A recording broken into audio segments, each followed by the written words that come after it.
जय हिंद बच्चों, फाइल पे आप सभी का स्वागत है और मैं हूं इंजीनियर डीके सिंह, आपका फिजिक्स एजुकेटर। हम लोग देख रहे हैं 2022 का मॉडल सेट 2, जिसमें हम लोग क्वेश्चन नंबर 20 तक देखे थे। आइए अब आगे बढ़ते हैं। देखिए, बड़ी शानदार क्वेश्चन आपके स्क्रीन पर है। कर हीरा का क्रांति कोण यानी क्रिटिकल एंगल ऑफ डायमंड बताना है आपको। बहुत खूबसूरत क्वेश्चन है। कर क्रिटिकल एंगल ऑफ डायमंड बताओ बच्चों, क्या बात है। आपको तो पता है कि सबसे ज्यादा रिफ्रैक्टिव इंडेक्स किसका होता है बच्चों? डायमंड का। तो सबसे छोटा क्रिटिकल एंगल कितना किसका होगा बच्चों? डायमंड का। और आप इस बात को याद रखोगे, इसका वैल्यू 24.41 डिग्री, लगभग 24 डिग्री के आसपास होता है। याद रखोगे, क्रिटिकल एंगल किसका? डायमंड का सबसे छोटा होता है और 24.41 डिग्री या 24 के आसपास जो भी वैल्यू दिखे आप उसको टिक लगा दोगे। ठीक है, चलो। और सबसे ज्यादा रिफ्रैक्टिव इंडेक्स भी डायमंड का होता है। इवन ये भी याद रखोगे, सबसे छोटा क्रिटिकल एंगल क्रांति कोण किसका? डायमंड का। सबसे बड़ा रिफ्रैक्टिव इंडेक्स किसका? तो डायमंड का। डायमंड का रिफ्रैक्टिव इंडेक्स मैं बताया भी था, फिर भी मैं बता दे रहा हूं कि इसका वैल्यू 2.4 के आसपास होता है और सबसे छोटा क्रिटिकल एंगल 24 डिग्री के आसपास इसका होता है।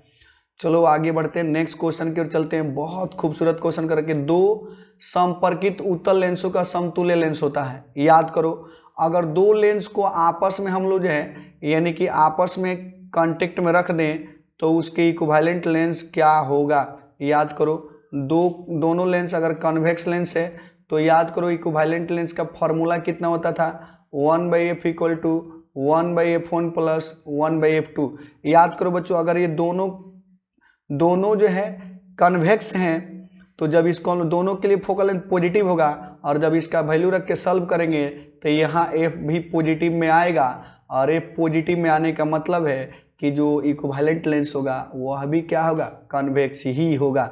तो कन्वेक्स होगा मीन्स उत्तल लेंस होगा। हम लोग ऑप्शन नंबर ए के साथ चलेंगे। बहुत सारे बच्चों का बड़ी शानदार जवाब आया है। मजा आ रहा ना क्वेश्चन बना के? बताओ। देखो, जुड़े रहो फाइल के साथ और हम लोग सब्जेक्टिव क्वेश्चन में भी इसी तरह मजा लेके पढ़ेंगे। बहुत खूबसूरत क्वेश्चंस हैं और बस आप एक बार जुड़ो, एग्जाम में भी मजा लेते हुए पार हो जाएगा, पता भी नहीं चलेगा।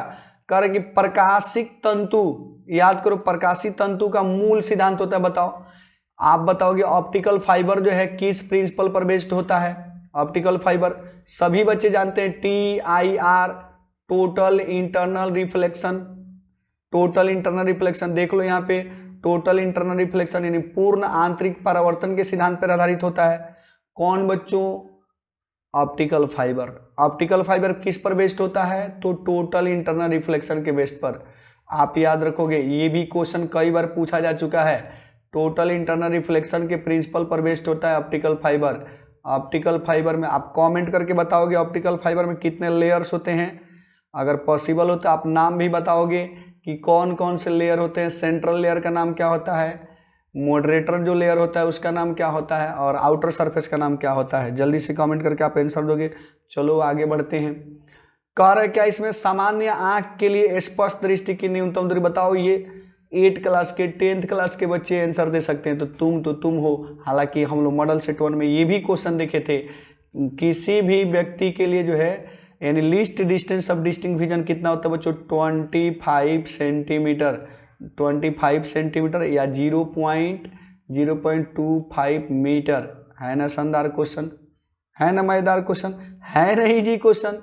चलो ये देखो, कर कि इंद्रधनुष के निर्माण के लिए निम्नलिखित में प्रकाश की कौन सी घटना सही है? बताओगे तुम कि रेनबो जो है उसका क्या कारण है, रेनबो क्यों होता है, उसका लॉजिक बताओगे। और सभी बच्चे कमेंट करके बताएंगे कि रेनबो में कितने कलर्स दिखते हैं। रेनबो में कितने कलर्स दिखते हैं? रेनबो में कितने? बहुत खूबसूरत आंसर, बहुत खूबसूरत आंसर। रेनबो जो है बाबू, जो वाटर ड्रॉप होता है यानी रेन ड्रॉप होता है, उसके थ्रू जो है यानी कि डिस्पर्सन ऑफ लाइट होती है, जिसकी वजह से 7 एलिमेंट्री कलर ऑफ लाइट जो हमको फ्री स्पेस में दिखने लगती है। यानी हम लोग डिस्पर्सन ऑफ लाइट यानी बर्न विक्षेपण के साथ चलेंगे। डिस्पर्सन ऑफ लाइट होती है जिसकी वजह से 7 कलर जो है व्हाइट लाइट 7 एलिमेंट्री कलर में टूट जाता है, यानी 7 अवयवी रंगों में विभक्त हो जाता है। चलो आगे बढ़ते हैं नेक्स्ट क्वेश्चन की ओर। कर किस रंग के प्रकाश के लिए कांच का पूर्णांक सबसे अधिक होता है? याद करो, तुम बताओ सबसे पहले कि सबसे बड़ा वेवलेंथ किसका होता है और सबसे छोटा वेवलेंथ किसका होता है। तो तुमको पता है कि जो रेड लाइट है इसका वेवलेंथ यानी वॉयलेट लाइट के वेवलेंथ से, यानी जितने भी कलर ऑफ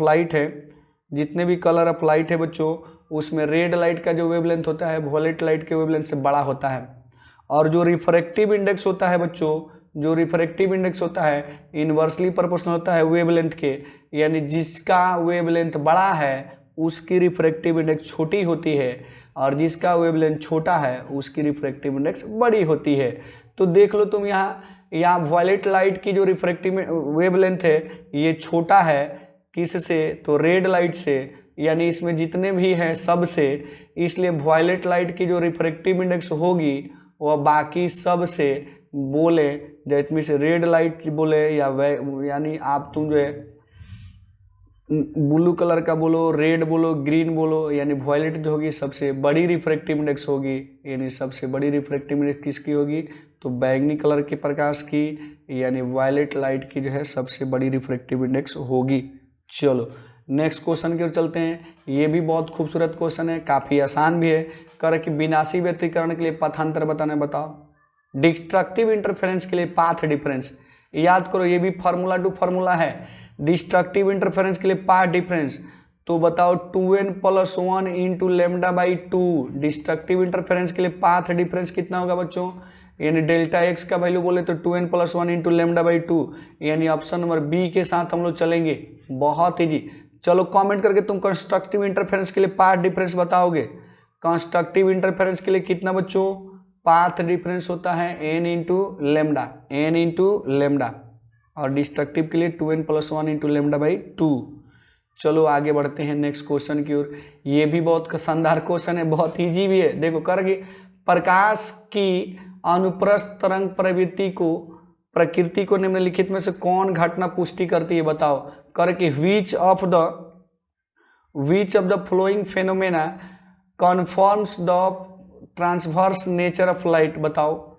सभी बच्चे रटे हुए रहते हैं, सबको याद है कि पोलराइजेशन जो होता है ट्रांसवर्स नेचर ऑफ लाइट को इंडिकेट करता है। किसको इंडिकेट करता है बाबू, ट्रांसवर्स नेचर ऑफ लाइट को। कौन इंडिकेट करता है, पोलराइजेशन ऑफ लाइट, यानी प्रकाश का ध्रुवण।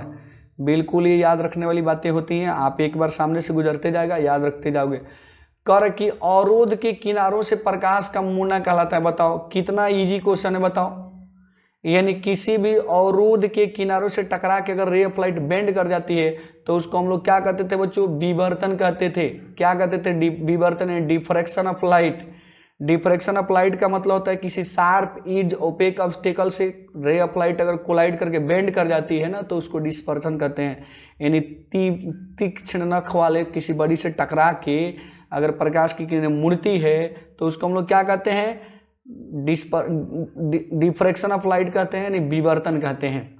चलो ये भी याद रखोगे। कह रहे कि चांदी का कार्यफलन होता है, बताओ। वर्क फंक्शन ऑफ सिल्वर, वाह वाह वाह, कितना इजी क्वेश्चन है ना मजेदार question. Work function of silver बता देना है। मैं तुमको बता दूं बाबू, वर्क फंक्शन ऑफ सिल्वर जो होता है 4.6 इलेक्ट्रॉन वोल्ट या 4.7 इलेक्ट्रॉन वोल्ट के आसपास होता है। तुम कमेंट करके बताओगे कि सबसे छोटा वर्क फंक्शन किसका होता है, सबसे छोटा वर्क फंक्शन किसका होता है, आप जल्दी से कमेंट करके आंसर बताओगे। चलो मैं तुमको बता दूं कि सीजीएम का वर्क फंक्शन सबसे छोटा होता है और 2.2 इलेक्ट्रॉन वोल्ट के आसपास होता है। और यहाँ पर जो है सिल्वर का दिया है और सिल्वर का 4.6 या 4.7 के आसपास होता है। यहाँ ऑप्शन नंबर डी सही होगा। चलो थैंक्स फॉर वॉचिंग, मिलते हैं अगले वीडियो में। जय हिंद।